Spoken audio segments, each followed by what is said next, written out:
La Biblia pues nos narra varios hechos, ¿verdad? Y en algunas ocasiones el Señor Jesús ocupó formas de alguna manera parábolas, ¿no? Para podernos hacer ver la realidad, ¿no? O porque decía que hablándoles de la forma en que él hablaba no entendía el hombre, entonces tuvo que usar otra forma, ¿no?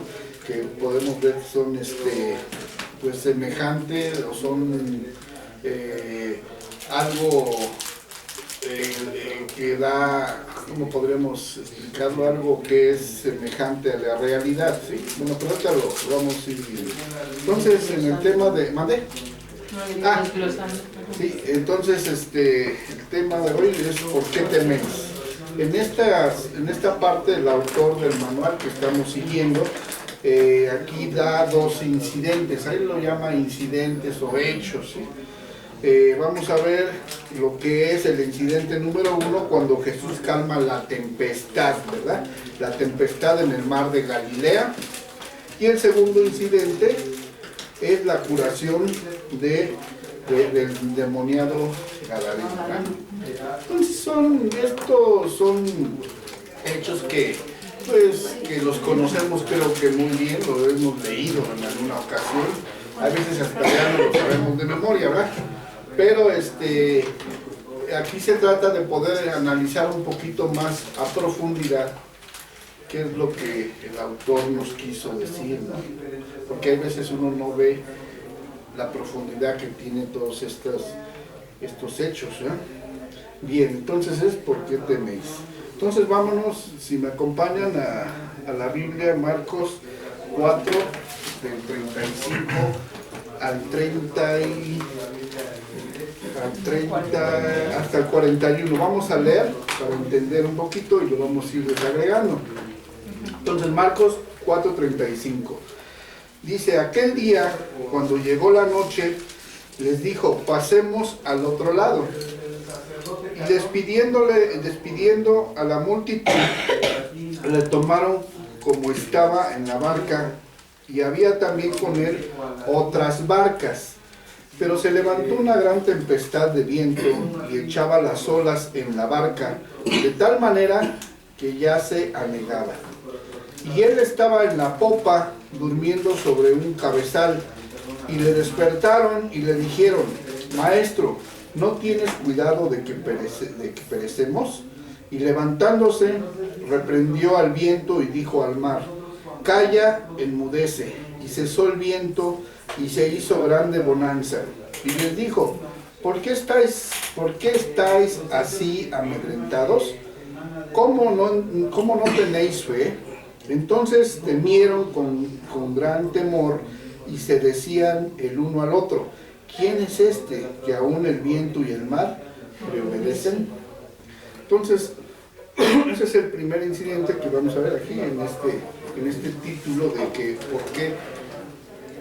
¿por qué teméis? ¿No? Entonces aquí nos deja ver una palabra que es el temor, ¿verdad?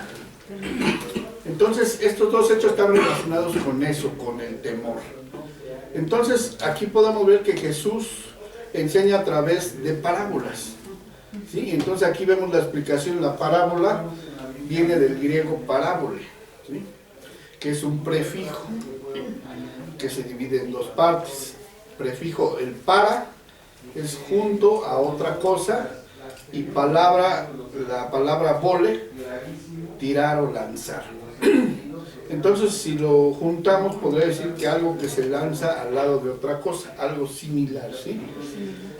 Entonces dice, una parábola es un relato corto, con forma de historia sencilla, real o inventada, pero no fantasiosa, mediante la cual Jesús establece una comparación.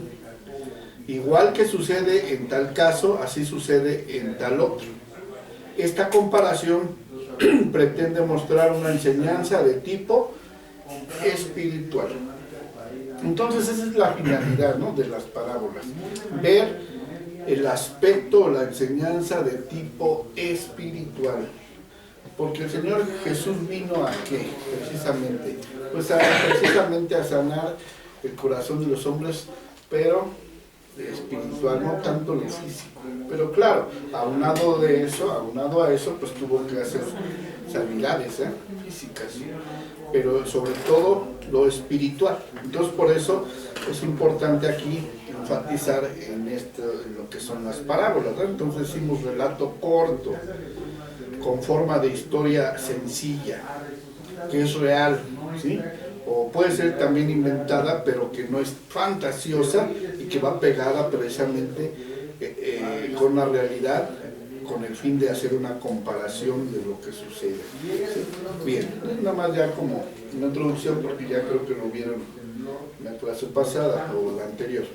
¿Sí? Entonces dice, las escrituras tratan con frecuencia el tema del miedo entre los creyentes o entre los seres humanos en general, porque es algo tan común en nuestra humanidad, en nuestro mundo. Entonces aquí lo que podemos ver, regresando ya a las escrituras, en el versículo 4:35,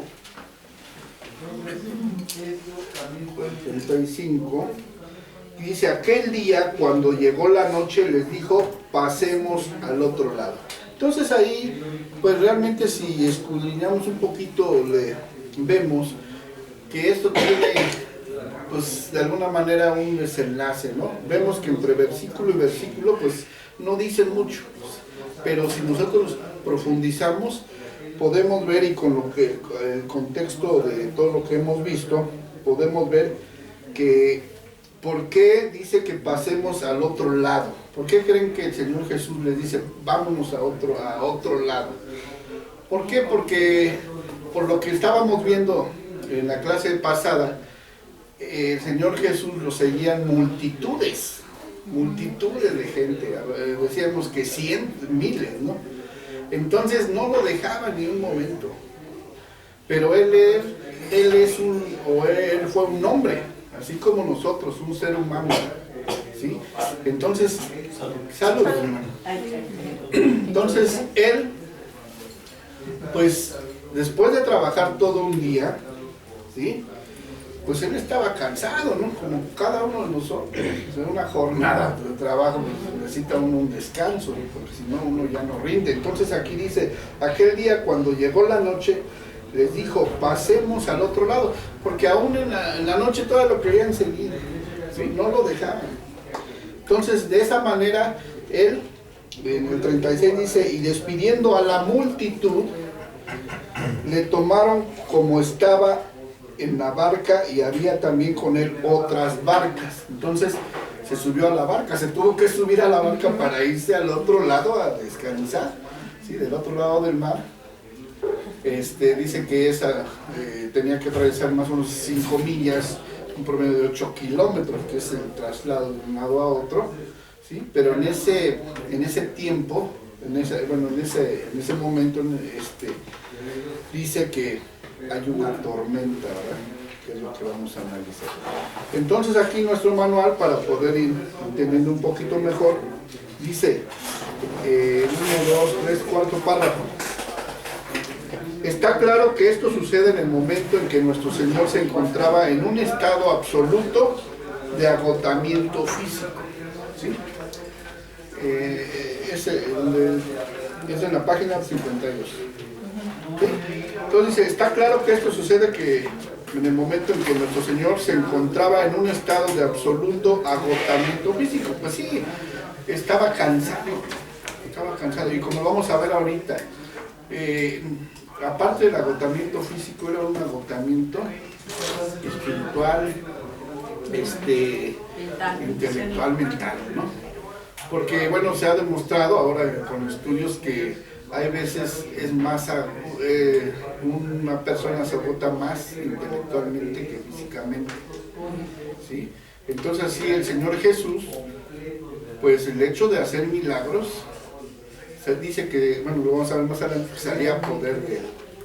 Y al salir del poder de él, se agotaba, ¿sí? Entonces dice que ahí, según estudios, dicen que una por ejemplo, una hora de predicación, 2 horas de predicación de un pastor equivale a media jornada de un trabajo físico. Sí, o sea, porque es más el intelectual, ¿no? Entonces, hay veces no vemos esa parte, pero bueno, es lo que aquí nos explica y también los estudios recientes, ¿verdad? Que dicen. Entonces dice que se encontraba en un agotamiento físico. Y luego dice, recordará usted que en esta sección de Marcos estamos tratando un tema que Marcos enfatiza en varios incidentes. Dice, los efectos que tiene la popularidad en el ministerio de Jesús. Entonces es uno de los puntos que enfatiza Marcos, la popularidad que tenía Jesús. ¿Sí? Entonces, tener popularidad, pues era agotado, porque no lo dejaban. Simplemente yo, como les digo, que me toca luego, bueno, ahorita no estoy presencial, pero cuando estoy presencial en clases con los alumnos de la preparatoria, de repente todos te absorben y así como que dices, ¿a quién atiendo primero, no? Entonces es difícil, entonces todo eso agota. Entonces imagínense al Señor Jesús, ¿no? Entonces eso es lo bonito de la Biblia, de poder ir y que el Espíritu Santo también nos vaya revelando cómo aconteció, porque les digo, de un versículo a otro sucedieron muchas cosas, ¿sí? Pero eso es lo importante de escudriñar y que el Señor revele, ¿verdad? Entonces dice, enfatiza varios incidentes, los efectos que tiene la popularidad en el ministerio de Jesús. Dice, es el momento de su ministerio en el que se ve rodeado por las multitudes, por donde quiera que va. Multitudes de personas que acuden masivamente de todo el país, o en este caso toda la región, ¿sí? Empujándolo, abarrotándose a su alrededor, exigiendo ser curados de muchas enfermedades. Entonces aquí volvemos a lo mismo, que muchos seguían al Señor Jesús para ser curados, pero físicamente. Pero acordémonos que Él no vino a eso, sino a curar espiritualmente. Pero entonces por eso nosotros podemos concluir que realmente una persona que viene por milagros no garantiza que se convierta, porque a veces obtiene su milagro, el Señor obra en ellos y ya se van y se olvidan, ¿sí? Entonces por eso dice aquí que Él vino pues precisamente a sanar, pero el corazón. Bueno, dice, Marcos nos cuenta de qué modo Jesús busca acallar la atención requerida, o sea, calmar, ¿no?, la atención requerida, pidiendo ser curados físicamente, deseando despertarles a la realidad de la verdad, la espiritual, ¿sí? O sea, pues esa era la finalidad. Dice, los primeros incidentes nos revelaron la oposición que despierta la popularidad, ¿sí? Y la popularidad no es toda buena. De hecho, en ocasiones puede resultar muy negativa, ¿sí? Y en este caso despertó la oposición satánica en contra de su ministerio. Entonces veíamos la clase pasada, cuando hablábamos de las fuerzas, ¿sí? Fuerzas negativas, decíamos, fuerzas satánicas, como lo mencionó, falsas fuerzas, ¿sí? En donde hablábamos precisamente de que si poníamos un ejemplo, que si alguien es nuestro enemigo y él anda hablando bien de nosotros, creen que sea correcto, pues no, porque ahí hay una influencia, ¿no?, una fuerza. Entonces dice aquí precisamente eso, que la popularidad no es toda buena. De hecho, en ocasiones puede resultar muy negativa, y en este caso despertó la oposición satánica en contra de su ministerio. Luego, dice aquí en la próxima sección, vimos cómo esta popularidad hizo necesario atenuar la luz, como manifiestan las parábolas mediante los cuales Jesús comenzó a hablarles en lugar de hablarles diciéndoles toda la verdad, como había hecho con anterioridad. Entonces, a través de las parábolas, ¿ya? Bien. Dice, ahora nos encontramos con el agotamiento físico que produce a Jesús las tremendas exigencias de las multitudes. Se encuentra después de todo un día muy pesado de haber estado enseñando, atendiendo a las necesidades de las gentes y sanándolas. ¿Sí? Entonces, podemos ver ese estado del Señor Jesús, entonces por eso Él se retira. Pero mientras pasan de un lado a otro, ¿qué sucede? Pues entonces vámonos al versículo 37, 4:37, y dice, pero se levantó una gran tempestad de viento, ¿sí? Y echaba las olas en la barca de tal manera que ya se anegaba. Entonces, aquí podemos ver que Jesús está completamente agotado, entra a la barca y le dice a sus discípulos, crucemos al otro lado, a unos 8 kilómetros de distancia. Marcos deja claro que esto es algo que Jesús hace sin premeditación, o sea, Él no lo tenía planeado. Él en ese momento, pues Él dice, vámonos del otro lado, ¿no? ¿Sí? De tal manera de que poder aislarme un poquito de toda la gente. ¿Sí? Entonces, dice, no lo hace con premeditación. ¿Sí? Dice, le tomaron como estaba en la barca y no había hecho preparativo alguno para el viaje. Y el incidente que se procede surge de estas circunstancias. ¿Sí? Entonces, vemos aquí, por ejemplo, cuando no se anda el presidente o alguien importante, como la gente, ¿sí? ¿Mandé? Sí, los venera y ahí andan tras de él, ¿no? Y no lo dejan, ¿no? Entonces algo así similar, ¿no? Entonces de repente pues lo tienen que guardar o llevárselo para que ya lo dejen en paz. Entonces así el Señor Jesús pues no era de esa manera, pero Él optó por pasar al otro lado, ¿verdad? Y entonces ahí en Marcos 4:37-39 dice, pero se levantó una gran tempestad de viento y echando las olas en la barca de tal manera que ya se anegaba. ¿Qué quiere decir anegaba? Ya se inundaba, ¿no? Ya había mucha agua dentro de la barca, ¿no? Entonces, ¿qué pasa cuando hay agua dentro de la barca? Pues tiende a hundirse, ¿verdad? Y dice que se levantó esa tempestad de viento y las olas, ¿verdad?, eran muy altas. Dice, y él estaba en la popa, durmiendo sobre un cabezal. ¿Cuál es la popa? Así es, ¿no? Exactamente. Por eso dice, sobre un cabezal. Y le despertaron. O sea, quiero que, o sea, cómo nos va narrando la Biblia, ¿no? O sea, se va uno imaginando cómo él estaba, ¿no? Durmiendo ahí al frente, recostado en un cabezal, y le despertaron y le dijeron, maestro, ¿no tienes cuidado que perecemos? O sea, van y lo despiertan así como diciendo, oye, ves que nos estamos ahogando, estamos durmiendo. Siempre con esa tranquilidad. Bien, gracias. Así es, ¿no? Como lo que pasó con Jonás, ¿no? Lo mismito, algo parecido.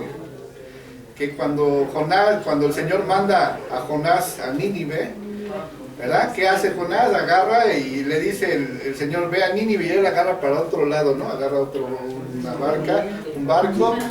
Igual se va, dice que se mete ahí a dormir hasta lo más, a un rincón por ahí de la barca. Y igual está la tempestad, se está hundiendo la barca, ¿verdad?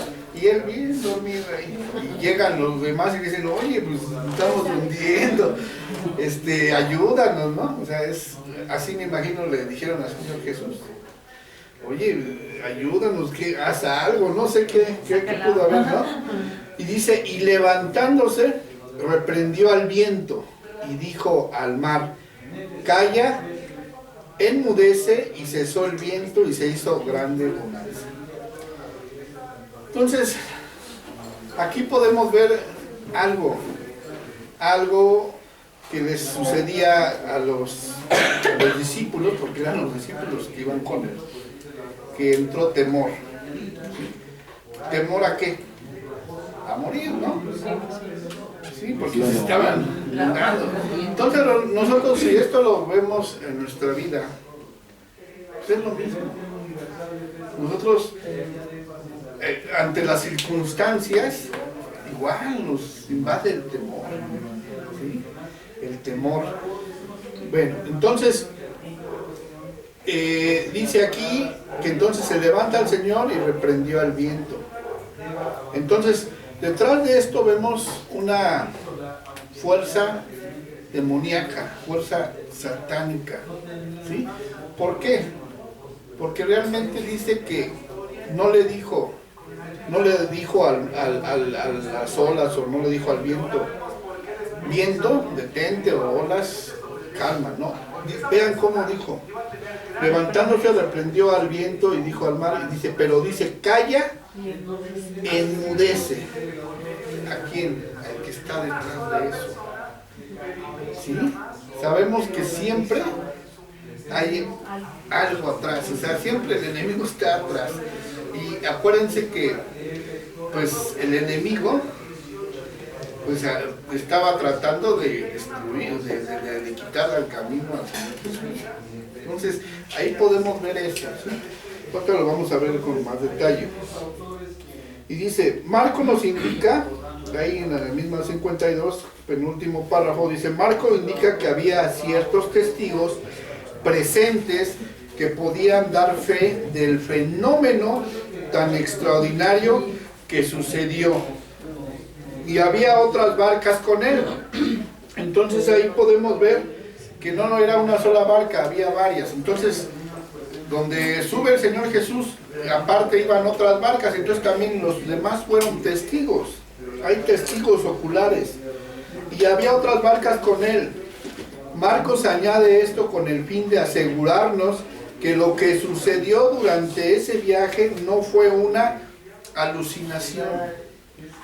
Porque muchos no creían en esto, no creían en los milagros del Señor. Entonces, siempre trataban de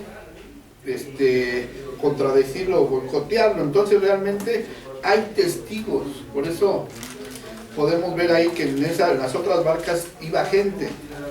Dice, entonces no fue una alucinación. Uno de los comentadores populares sobre esta sección sugiere que no había manera de acallar la tempestad, o sea, no había forma de calmarla. Que lo que sucedió durante aquella tremenda tempestad fue que el Señor se dedicó a acallar los temores de sus discípulos y que ellos sintieron una profunda calma en sus corazones, y que fue la paz que sintieron aquellos discípulos en sus corazones lo que hizo que pensasen que había realizado un milagro, acallando o calmando la tempestad. Pero esto no tiene en cuenta el hecho de que había otras barcas cercas cuyos ocupantes también presenciaron el milagro y dieron testimonio de ello. Ha quedado constancia de esta incidencia en los versículos que a continuación, ¿sí? Que son el versículo 37 y 39. ¿Sí? Entonces ahí pues lo podemos ver, ¿no? Vamos a leer otra vez, del 37 al 39, dice, pero se levantó una gran tempestad de viento y echaba las olas en la barca de tal manera que ya se anegaba, y él estaba en la popa durmiendo sobre un cabezal. Y le despertaron y le dijeron, maestro, ¿no tienes cuidado que perecemos? Y levantándose reprendió al viento y dijo al mar, calla, enmudece. Y cesó el viento y se hizo grande bonanza. O sea, quedó en calma el mar, ¿sí?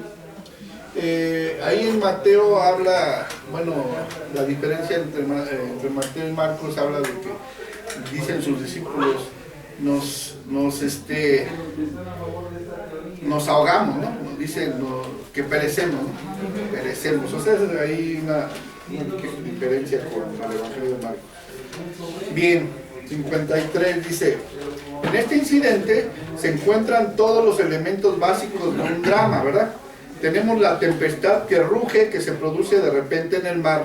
Esto es algo que sigue sucediendo en la actualidad en la región escarpada al norte del mar de Galilea, lo que llamamos los Altos de Golán.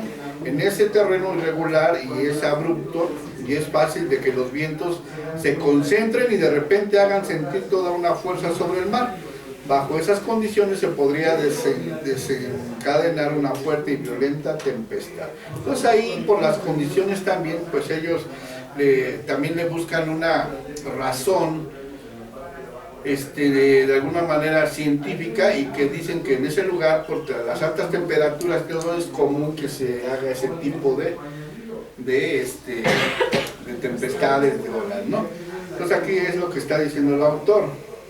Bien, dice: aquellos hombres se encontraron en medio de aquella gran y feroz tempestad, y la barca se llenó rápidamente al golpear el agua contra la proa. Los discípulos se sintieron dominados por el pánico. A pesar de que eran marineros o eran pescadores, o sea, porque estaban acostumbrados, sabían que aquella tempestad era mayor que ninguna otra que jamás hubiesen presenciado, y temieron. O sea, entonces esto nos deja ver que ellos estaban acostumbrados a ese tipo de sucesos naturales o fenómenos naturales, pero dice que esto era más grande. Entonces les entró el temor, les entró el miedo, ¿sí? Esto lo podemos ver en nuestras vidas cuando pasa algo, ¿no? Aquí en el manual el escritor habla de que, por ejemplo, cuando vemos que a alguien le da un paro cardíaco o se está convulsionando, algo, ¿qué hacemos? Entra el temor, ¿no? Así dicen, ¿no? Y así ellos con esa situación, o sea, porque está uno imposibilitado, ¿no? Y es normal, porque nosotros somos carne, ¿verdad? Pero ahorita ahí vamos a ver la clave. Luego dice, a pesar de que eran ellos pescadores, temieron, pensando que iban a perecer, o sea, a morir. De modo que vinieron y despertaron a Jesús preguntándole: Maestro, ¿no te importa que perecemos? Esto indica que la tempestad ya había comenzado cuando Jesús se quedó dormido, ¿sí?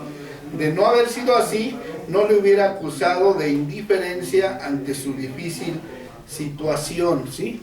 Entonces seguramente cuando el Señor Jesús se quedó dormido ya empezaba este oleaje alto, y es lo que dice aquí el autor: de no haber sido así, no le hubiera acusado de indiferencia ante tal difícil situación. Dice, si se hubiera quedado dormido de inmediato y no se hubiera ni siquiera enterado de que se había desencadenado la tempestad, le hubieran despertado para decírselo, pero le acusaron de indiferencia, ¿sí? Sí, así como diciendo: oye, no te importa que moramos. Sí, o sea, ya es algo, ¿no? Como un reclamo.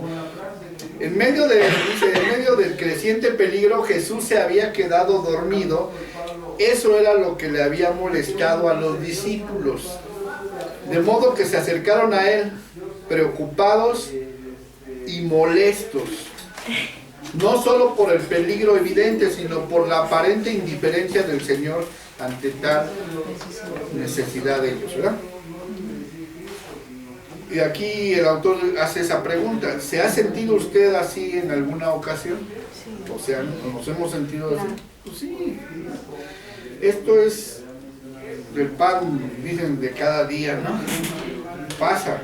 Dice, los incidentes que mencionan las Escrituras no lo han sido sencillamente para contarnos lo que pasó hace 2000 años. Son parábolas escritas para nosotros, diseñadas para ilustrar, ¿sí?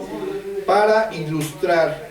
Entonces, ¿de qué serviría que nada más, por ejemplo, la Biblia pues sirviera nada más para contarnos lo que pasó? No, tiene una enseñanza. Entonces es para ilustrar, y que para eso nos da una enseñanza y poderla aplicar a la vida, a nuestras vidas. Y esa es la finalidad, ¿no?